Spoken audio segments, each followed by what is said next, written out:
Let me tell you something. The United States of America is the most powerful nation on earth. Period.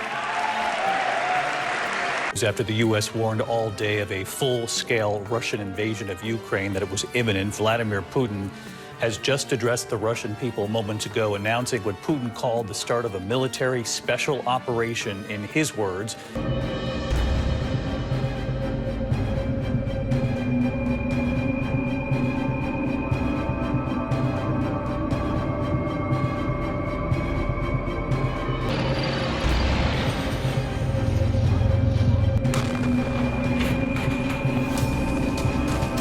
Что ответ России будет незамедлительным и приведет вас.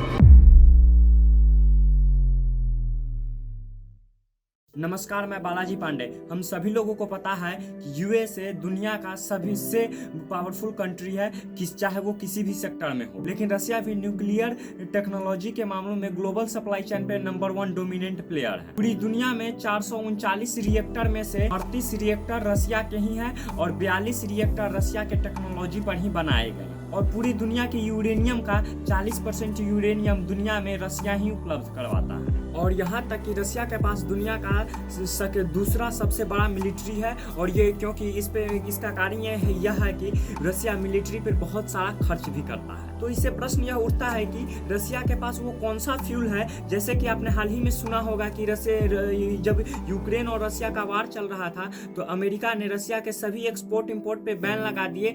Uranium को छोड़ के सभी export import पे ban लगा दिए। तो इससे क्वेश्चन उठता है कि रसिया के पास वो कौन सा यूरेनियम का फ्यूल है जिससे अमेरिका सभी चीजों पे बैन लगा देता है लेकिन उस यूरेनियम के एक्सपोर्ट पर बैन नहीं लगाता है। और दूसरा क्वेश्चन उठता है कि रसिया ने वैसा फ्यूल खास कैसे बना लिया, जबकि रसिया के कंपैरिजन में अमेरिका अपने R&D पर ज्यादा खर्च करता है, फिर भी रसिया ने वैसा फ्यूल कहां से बना लिया और कैसे बना लिया जो कि अमेरिका नहीं बना पाया। और रसिया के पास जो इतने ऑयल वेल हैं, गैस हैं, यूरेनियम है, इसके बावजूद भी, इस सारे संसाधनों के बावजूद भी रसिया को सुपर पावर होने से कौन रोक रहा है? आइए जानने का प्रयास करते हैं आज की इस वीडियो में।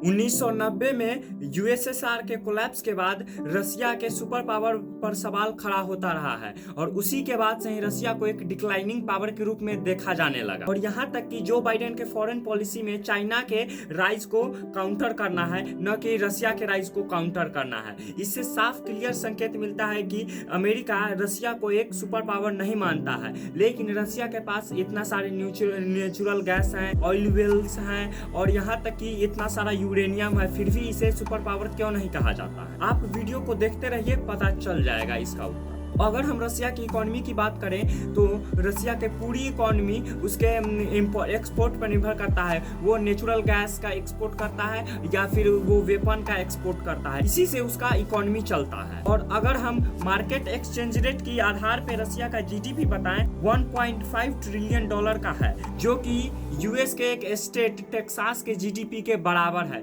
लेकिन वहीं अगर हम पीपीपी पर जीडीपी को कैलकुलेट करें तो उस हिसाब से 4.1 ट्रिलियन डॉलर की रसिया का इकोनॉमी है। और एक चीज हमें याद रखनी चाहिए कि किसी भी देश का रॉ पावर अकेले उसके जियोपॉलिटिकल पावर को नहीं माप सकती है। 2014 के क्रीमिया एनेक्शन के बाद कारण रसिया की इकोनॉमी बहुत पूरा डूब गई थी, क्योंकि जब वो क्रीमिया पर एनेक्सेशन किया उसके बाद से यूएसए जैसे यूके ऐसे देशों ने इस देश पे बहुत सारा प्रतिबंध लगा दिया, जिससे रसिया की इकोनॉमी बुरी तरह प्रभावित हुई थी। तो उस समय रसिया के गवर्नमेंट ने अपना खर्चा घटाया और फिर ऑयल के दामों को सस्ता किया। तो इस प्रकार से 2 स्टेप लेकर वहां पे अपनी इकोनॉमी को स्थिर रखा, उतना सारा प्रतिबंध के बावजूद भी है। और यहाँ तक कि 30 से 40% बजट ऑयल और नेचुरल गैस के एक्सपोर्ट से आता है। ऑयल और रसिया यूरोपियन यूनियन का मेन ऑयल एक्सपोर्टर है। यूरोपियन यूनियन में जितने भी देश हैं उन सभी देशों का नेचुरल गैस 41% ये रसिया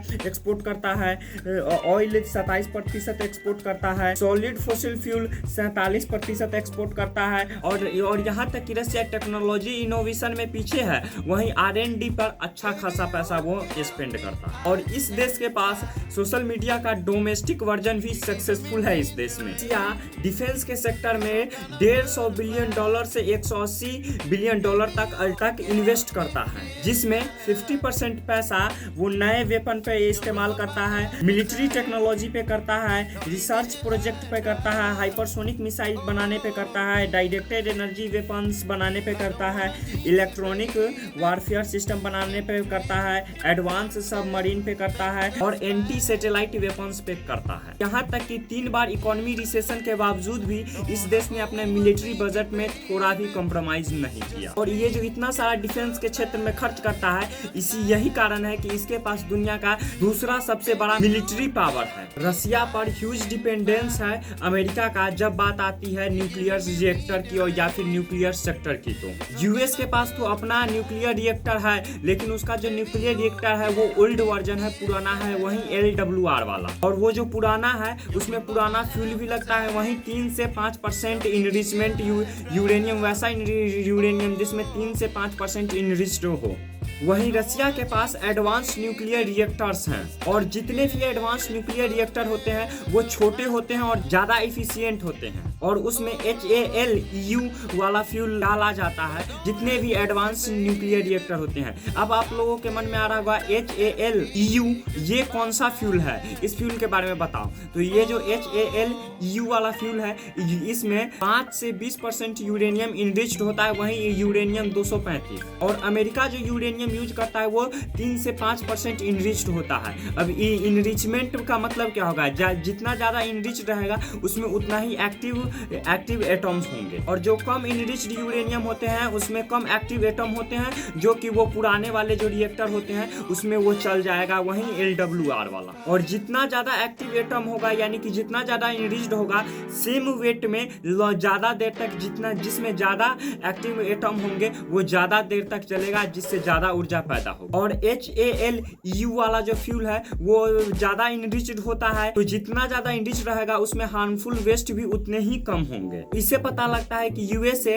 न्यूक्लियर रिएक्टर के क्षेत्र में अभी ओल्ड वर्जन ही यूज कर रहा है, और जहां की रसिया एडवांस वर्जन पे चला गया। और अगर हम अमेरिका की बात करें तो अमेरिका 5 मिलियन पाउंड प्रत्येक साल यूरेनियम माइनिंग करता है, वहीं उसकी आवश्यकता की बात करें तो 45 मिलियन पाउंड प्रत्येक साल उसकी आवश्यकता है, और निकालता 5 मिलियन पाउंड ही है। और हेलियोफिल बनाने के लिए यूरेनियम इनरिच करने वाली उसके पास कोई भी सिस्टम नहीं है। और वहीं अगर रूस की बात करें तो रूस नेचुरल गैस रिजर्व में पहला स्थान रखता है, वहीं ऑयली रिजर्व में 8वां स्थान रखता है। अब आप समझ गए होंगे कि यही कारण है जिसके कारण रूस यूक्रेन वॉर में अमेरिका ने सभी चीज के एक्सपोर्ट इंपोर्ट पे रसिया के साथ बैन लगा दिया, लेकिन यूरेनियम के एक्सपोर्ट इंपोर्ट पे बैन नहीं लगाया। अब बात आती है कि रसिया के पास जो इतने संसाधन है, क्योंकि रसिया के पास बहुत सारे संसाधन है, वो माइनिंग ही नहीं कर पा रहा है, वो खुदाई ही नहीं कर पा रहा है, वैसे उसके पास बहुत सारे संसाधन है। तो अब आप लोगों के मन में आ रहा होगा कि इतने सारे जो उसके पास संसाधन है फिर भी